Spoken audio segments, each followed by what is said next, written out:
Shalom a todos, que o Eterno possa abençoar a vida de todos os nossos irmãos e irmãs que estão ouvindo este shiur. Hoje nós iremos dar continuidade ao livro de Atos. O livro de Atos, aonde traz bastante exatidão e testemunhando o que realmente os emissários, os nossos emissários, os Talmidim de Yeshua, os discípulos de Yeshua escreveram naquela época, né?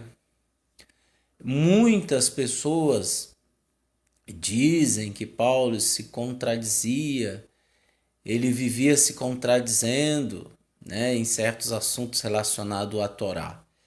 E nós temos estes shiurim, esses estudos sobre o livro de Atos, justamente para testificarmos e apontarmos que Paulo nunca se contradiz em questão das Escrituras. Ele nunca está se contradizendo a respeito das Escrituras. Aonde muitos, motivados pela ganância, né, motivados por um status ou por um título, acabam descaracterizando Shaul, os ensinamentos de Shaul, de Paulo e de todos os emissários, até renegando e negando o próprio Yeshua que os resgatou. Bem, como de costume, né, eu gostaria de agradecer a todos pelo carinho e você se inscreva no nosso canal. Se inscrevam no nosso canal, curtam e compartilhem para que as pessoas possam também acompanhar, para que as pessoas sejam libertas, as pessoas que estão aprisionadas em meio à religião, elas venham ser libertas de todo o sistema de Ra-Satã. E como de costume, nós iremos ler o capítulo 19 e depois o capítulo 20, e no decorrer da leitura nós vamos dando as explicações. Tá? No capítulo 19 de Atos diz o seguinte: enquanto Apolo estava em Corinto, Shaul completou sua viagem pelo interior da região e chegou a Éfeso, onde encontrou alguns talmidim, né? Nós tínhamos uma pessoa que também era bastante inteligente, um erudito da época chamado Apolo. Né? E Paulo se encontrou com alguns talmidim. Ele lhes perguntou: vocês receberam o Ruach HaKodesh quando passaram a confiar? Não, eles responderam. Jamais ouvimos falar da existência do Ruach HaKodesh. Vejam que eram pessoas discípulas, né, de Yeshua, porém estavam desinformadas a respeito do derramamento do Ruach HaKodesh, do Espírito Santo sobre a vida daqueles que confiassem. Pessoal, essa questão de confiança não é um simples fato de eu apenas confiar e ficar Deus dará. Não. Esse tipo de confiança, ele acompanha e está em harmonia por meio de obras, por meio de manifestações. Ou seja, um exemplo de manifestações: leitura da Torá, estudo das Escrituras, acompanhamento das Escrituras, testemunhando as evidências, os fatos, a historicidade, né? Acompanhando tudo que está em harmonia com as Escrituras. E isso nos traz uma exatidão e uma autoconfiança a respeito das boas novas. Então, se eu não ouvir e não colocar em prática a confiança que há em mim, de nada vale. Como que eu irei confiar em algo se eu não conheço? Como que eu irei confiar em algo se eu não testemunhei, se eu não creio, se eu não confio? Vejam que as obras, elas estão relacionadas e andando junto com a confiança em harmonia. Eu não posso dizer que tenho confiança se eu estou de braço cruzado. Não, pelo contrário. A confiança ela acompanha por meio de obras. É uma fé concreta. Então, foi o que aconteceu com os nossos patriarcas, Avraham Avinu, Isaac e Yaakov. Eles confiaram. Eles não tinham Torá ortogada para eles, mas eles foram tzadik da época, as pessoas que obtiveram a confiança no Mashiach, obtiveram a confiança no Eterno, e eles foram respondidos, e eles foram abençoados por meio dessa confiança. Os nossos patriarcas, a vida deles estavam na confiança, baseando-se na confiança. E essa confiança veio por meio de obras, tá? Isso é um assunto bastante interessante, que um dia desse qualquer eu vou falar um pouco sobre emuná e sobre confiança no sacrifício perfeito. Pois bem, continuando, no versículo 3 do 19, diz o seguinte: nesse caso ele disse, que remissão vocês receberam? Aí eles falaram, a remissão de Yohanan, de João. Eles responderam. Shaul disse, Yohanan realizava imersões relativas ao ao abandono do pecado e à volta para o eterno. No entanto, ele disse que as pessoas deveriam confiar naquele que viesse depois dele, isto é, em Yeshua. Veja, não adianta você ter somente a imersão, como foi no caso dessas pessoas, mas ele sempre anunciou que deveríamos confiar naquele que viesse após ele, a qual ele não era digno nem de desatar as sandálias, que era Yeshua. Ao ouvir isso, eles foram imersos em nome do Senhor Yeshua, e quando Shaul pôs as mãos sobre ele, o Ruach HaKodesh, sobre eles, o Ruach HaKodesh desceu, e eles começaram a falar em línguas e a profetizar. Eles eram, ao todo, 12 pessoas. Veja, essas línguas que eles falaram, né? Muitas pessoas confundem, dizem que é línguas estranhas. Não, essas línguas, ela tinha um objetivo. Eram línguas de algumas nações, que eles aprenderam, que o Uruha concedeu o dom para eles, para que quando eles fossem em tal país, eles conseguissem conversar com aquelas pessoas que estavam naquele país, a qual eles estavam indo. Esse é o dom, né? E a profecia justamente para conhecimento das Escrituras, conhecimento de um todo, né? E o Ruach HaKodesh os concedeu. Eles eram total de 12 pessoas. Isso fora os Talmidim, havia mais 12 pessoas que eram Talmidim também. Shaul foi à sinagoga e durante 3 meses falou-lhes com ousadia, dialogando e tentando persuadir as pessoas a respeito do reino do Eterno. Algumas pessoas a caminho perante toda a sinagoga. Então Shaul retirou-se, levando consigo os Talmidim, e passou a manter diálogo diário com os judeus e gregos na Yeshivá. Ou seja, veja que nessa época havia escolas de profetas, escolas de alunos que pertenciam ao judaísmo farisaico, e é justamente uma yeshivá de Tirano. Isso aconteceu durante 2 anos para que todos, judeus e gregos que vinham da província da Ásia, ouvissem a mensagem a respeito do Senhor. O Eterno realizou milagres extraordinários pelas mãos de Shaul. Por exemplo, lençóis e aventais tocados por ele eram levados a pessoas enfermas. Elas eram curadas de suas doenças e espíritos malignos as deixavam. Vejam que isso é normal, pessoal, acontecer curas, milagres no judaísmo nazareno. Nós vemos aí uma linha de judaísmos, judaísmo da, judaísmo D, judaísmo A, B, C, D. Essas linhas de comunidades que hoje estão surgindo, nem sequer há um milagre. Nem sequer eles oram pelas pessoas. eles não expulsam espíritos malignos, eles não expulsam. Não há curas, não há milagres. Por quê? Porque Yeshua disse que os sinais seguiriam aqueles que creem. Então, se eu creio em Yeshua, tem que haver milagre. Embora isso não quer dizer nada, porque até o falso profeta faz milagre, tá, gente? Mas isso é uma consequência de vida com retidão. E hoje nós não vemos mais esses milagres.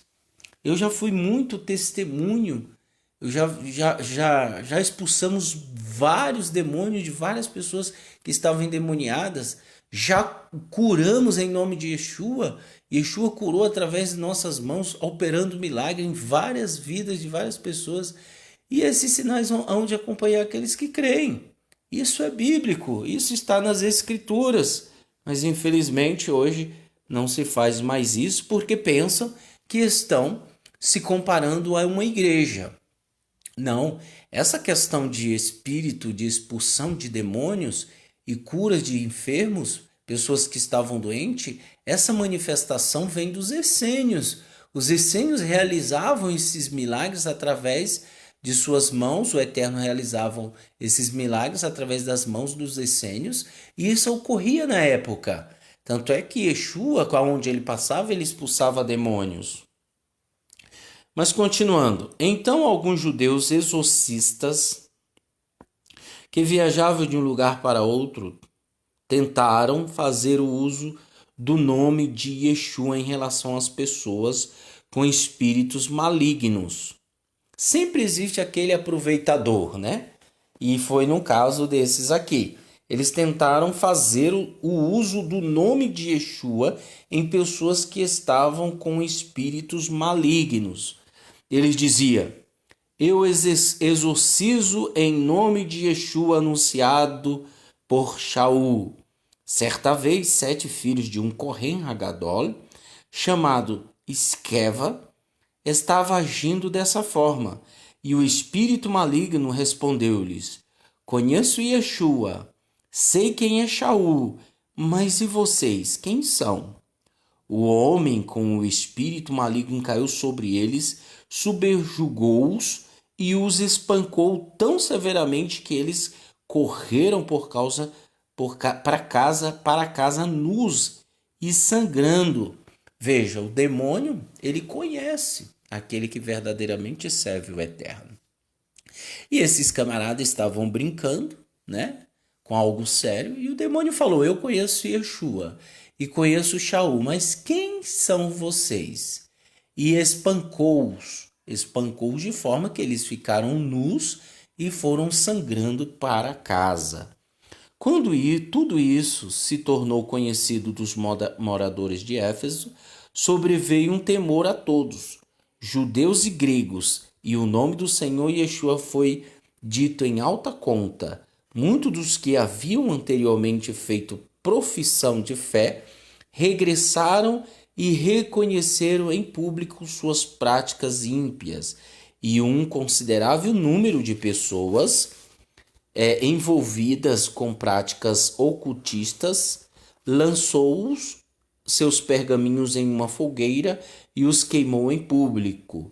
Quando foi calculado o valor dos pergaminhos queimados, chegou à quantia de 50.000 dracmas. Desse modo, a mensagem a respeito do Senhor continuou a crescer de forma poderosa. Vejam, a pregação, digamos assim, o anúncio da palavra do Eterno foi tão grande, né, que algumas pessoas envolvidas com práticas ocultistas, elas pegaram os seus livros e pergaminhos, que na época não era livro, era pergaminho, pegaram os seus pergaminhos e lançaram, que eram costumes de homens, né, costumes diabólicos, e aí eles jogaram numa fogueira e queimaram em público, por causa do anúncio da palavra do Eterno. Desse modo, a mensagem a respeito do Senhor continuou a crescer de forma poderosa.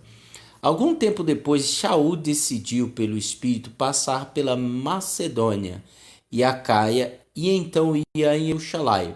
Depois de ir a esses lugares, ele disse: preciso visitar Roma. Então enviou 2 de seus auxiliares, Timóteo e Erasto, para a Macedônia. Entretanto, ele mesmo permaneceu um pouco mais na província da Ásia. Por volta dessa época, ocorreu um dos maiores tumultos por causa do caminho.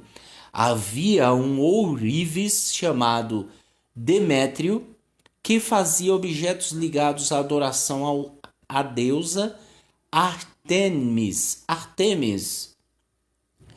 empregador de um grande número de artífices.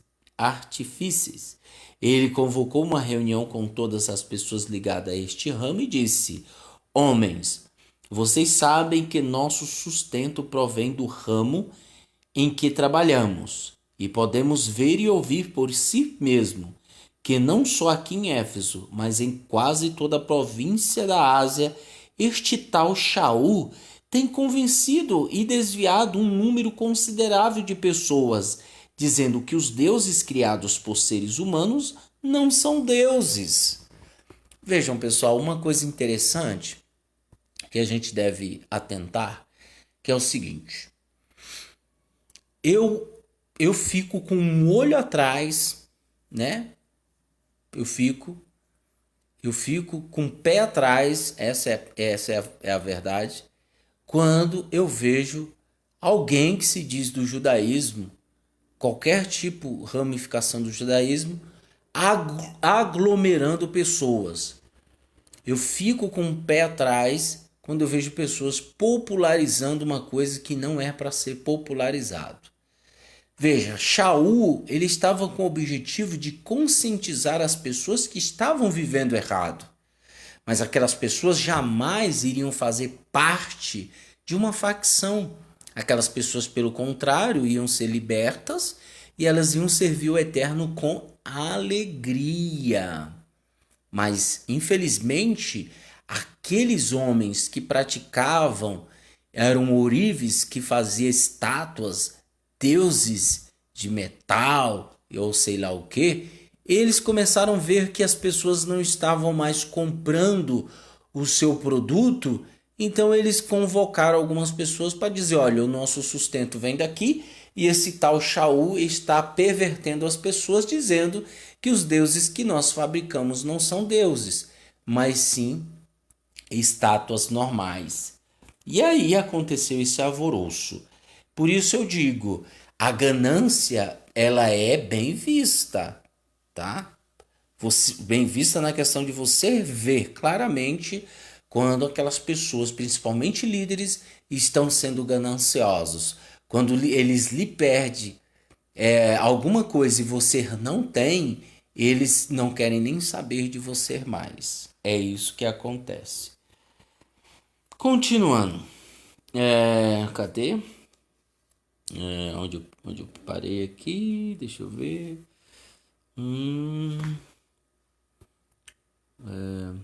Ao ouvir isso, eles ficaram tomados de fúria e começaram a gritar: Grande é Artemis dos Efésios! A cidade de imediato ficou tumultuada. A multidão, como um só homem, afluiu ao teatro, arrastando consigo Gaio e Aristarco, companheiros de viagem de Shaul da Macedônia. Shaul desejava apresentar-se pessoalmente à multidão, mas os talmidim não os deixaram ir. Até mesmo alguns oficiais da província, amigos dele, enviaram-lhes uma mensagem publicando que ele não se atrevesse a entrar no teatro. Enquanto isso, uns gritavam uma coisa e outros gritavam outras, porque a assembleia estava em uma confusão total. A maioria das pessoas nem sabia por que estavam lá. Alguns indivíduos explicaram a situação a Alexandre, a quem os judeus haviam empurrado para a frente. Alexandre sinalizou pedindo silêncio, esperando fazer ao povo um discurso em sua defesa. Assim que eles perceberam que Alexandre era judeu, começaram a gritar em uníssono: Grande Artemis dos Efésios! E o fizeram durante quase 2 horas. Por fim, A escravidão da cidade conseguiu acalmar a multidão. Desculpa. Por fim, o escrivão da cidade conseguiu acalmar a multidão. Homens de Éfeso, ele disse: existe alguém aqui que não saiba que a cidade de Éfeso é guardiã do templo da grande Artemis e da pedra sagrada que caiu do céu? Tudo isso é indiscutível. Portanto, ele dizendo, é melhor que vocês se acalmem e não façam nada de forma irrefletida. Vocês trouxeram esses homens que não roubaram o templo nem insultaram sua deusa. Dessa forma, se Demétrio e seus companheiros têm alguma reclamação contra qualquer pessoa, os tribunais estão funcionando e os juízes estão lá. Que eles apresentem a queixa e os outros sua defesa, mas se vocês quiserem algo mais, devem decidi-lo por meio de uma assembleia legítima. Correndo o perigo de sermos acusados da promoção de um levante pelo ocorrido, hoje não há justificativa para isso e, se formos inquiridos, seremos incapazes de dar uma explicação razoável para esta reunião ilícita. E, com essas palavras, despediu a multidão. Capítulo 20. Depois de passar o furor, Shaul dirigiu-se aos talmidins e os encorajou a seguir. Partiu e continuou o caminho rumo à Macedônia. Ele atravessou a região e, depois de dizer muitas palavras de encorajamento, passou para a Grécia, onde permaneceu por 3 meses.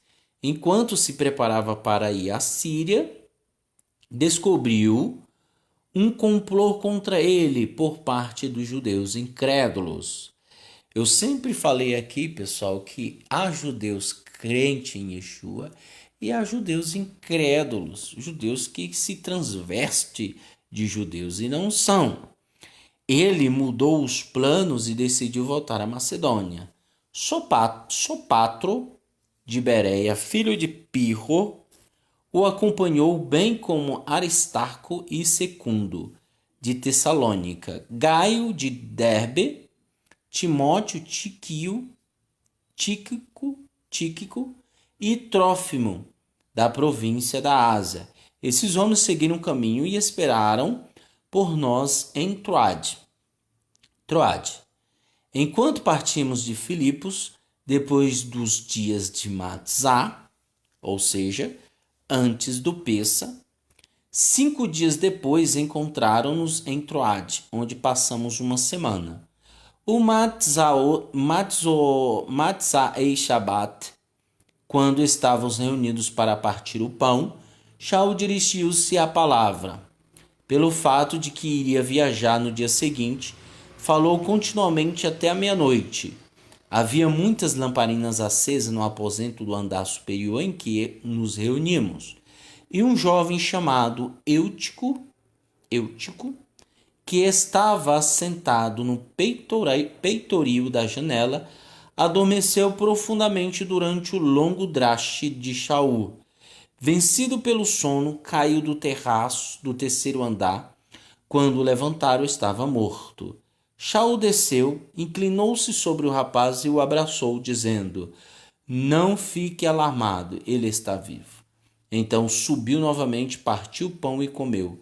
Depois continuou a falar até o amanhecer e foi embora. Bastante aliviados, levaram vivo o jovem. Fomos adiante até o navio e embarcamos para Assos, onde planejávamos receber Shaul a bordo. Ele fez os preparativos dessa forma porque preferia chegar por terra. Quando nos encontrou em Assos, nós o recebemos a bordo e prosseguimos até Mitilene. No dia seguinte, navegamos dali e chegamos de frente de Quio. No 4º dia, atravessamos para Samos e um dia depois chegamos a Mileto. Shaul tinha decidido não parar em Éfeso, para não se demorar na província da Ásia, pois estava com pressa de chegar a Jerusalém, se possível, a tempo de celebrar Shavuot. O outro detalhe é que os nossos emissários, os nossos rabinos, Shaul, Kefas, Tiago, eles sempre iam nas sinagogas, eles estavam, como era de costume, eles realizavam as festas bíblicas, as festas da Torá. De Mileto, Shaul mandou chamar os anciões da comunidade messiânica de Éfeso. Quando chegaram, ele lhes disse: Vocês sabem desde o primeiro dia em que cheguei à província da Ásia como vivo, todo o tempo em que estive com vocês, servi ao Senhor com muita humildade e com lágrimas, a despeito das porções severas que passei pelas conspirações dos judeus incrédulos. Vocês sabem que não deixei de falar nada que fosse proveitoso e que lhe ensinei tudo publicamente de casa em casa, declarando com amor seriedade tanto a judeus como aos gregos. Voltem-se dos seus pecados para o Eterno, depositem sua confiança em nosso Senhor Yeshua Messias. E agora, compelido pelo Espírito, vou para Jerusalém. Não sei o que me acontecerá ali. Só sei que em todas as cidades, Uru HaKodesh me avisa de que aprisionamento e perseguição me esperam. Contudo, não me importo, nem considero a minha vida de valor algum para mim mesmo, contanto que possa terminar o percurso e completar a obra do Senhor Yeshua como me confiou, testemunhar as boas novas do amor e da bondade do Eterno. Agora escutem, sei que nenhum de vocês, entre os quais passei anunciando o reino, me verá novamente. Portanto, testifico de que hoje em diante estou inocente do sangue de todos, pois não deixei de anunciar-lhes todo o plano do Eterno. Cuidem de si mesmos e de todo o rebanho sobre o qual o Ruach HaKodesh o colocou como líderes, para pastorearem a comunidade do Eterno, que ele obteve com o próprio sangue. Sei que depois da minha partida, lobos cruéis surgirão do meio de vocês, e eles não pouparão o rebanho. E dentre vocês mesmos se levantará homens que ensinarão perversões da verdade, para atrair os talmidim. Por isso, fiquem alertas. Lembrem-se de que durante 3 anos, dia e noite, jamais deixei de adverti-los com lágrimas nos olhos.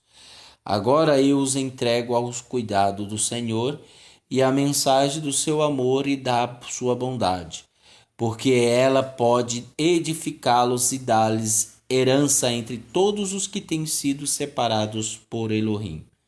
Não desejei para mim mesmo a prata, nem o ouro, nem as roupas de ninguém.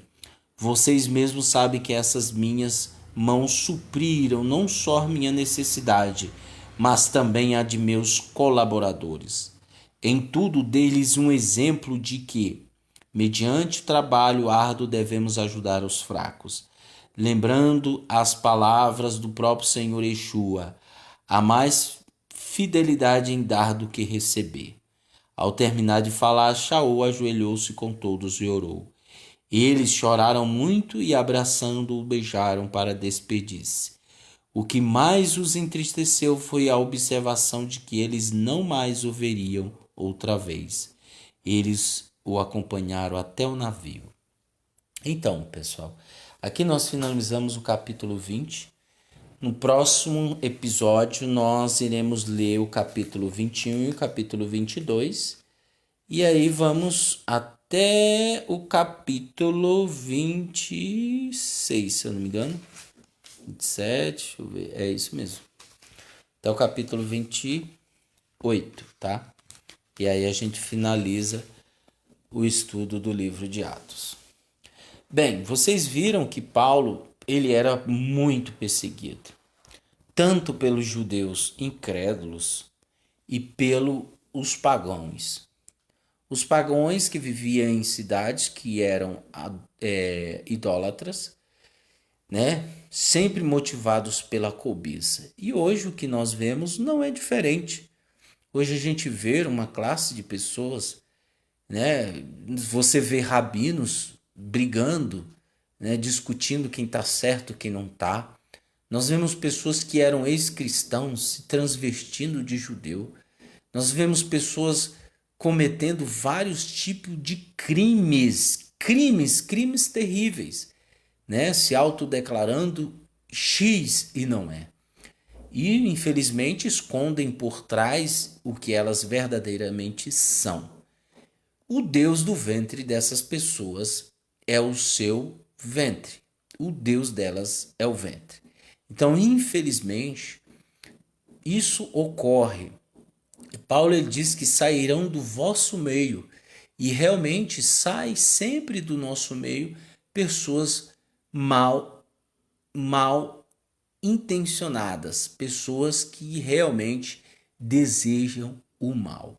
Então a mensagem que nós temos hoje para você que está me ouvindo é que você sempre obedeça ao Eterno, confie no Eterno, preste bastante atenção no que foi ensinado, leia as Escrituras, estude com exatidão, não coloque os seus desejos na frente da palavra do Eterno, não faça isso. E o resto o Eterno vai te abençoar. Tá certo? Que o soberano te abençoe e te guarde, que ele faça resplandecer a luz do seu rosto sobre ti, que ele tenha misericórdia de ti e que ele te dê a shalom hoje, amanhã e para todo sempre. Bechem Yeshua HaMashiach. Amém.